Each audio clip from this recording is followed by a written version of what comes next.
बड़ी दफ़ा खुदा मुश्किलों, मुसीबतों और बीमारियों को अलाउ करता है खुद ही हमारी ज़िंदगियों में आने के लिए और रहने के लिए। तो घबराएं मत, क्योंकि वो चाहता है कि हम उसके साथ जुड़े रहें और ज़्यादा से ज़्यादा उसके करीब तर करीब आते चले जाएं।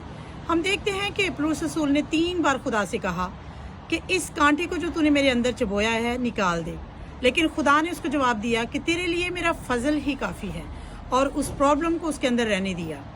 फिर हम देखते हैं पहला ग्रंथियों और उसका 11 चैप्टर और उसकी 32 वर्स को जब हम देखते हैं तो वहाँ पे लिखा है, लेकिन खुदा हमें सज़ा देकर हमारी तरबियत करता है ताकि हम दुनिया के साथ मुजरिम ना ठहरें, क्योंकि खुदा को हमारे जिस्मों से ज़्यादा हमारी रूहों की फ़िक्र है, और वो जानता है कि हमारा जिस्म जो है खाक है और एक दिन खाक में वो मिल जाएगा, लेकिन रूह जो है ना मर सकती है और ना ख़त्म हो सकती है।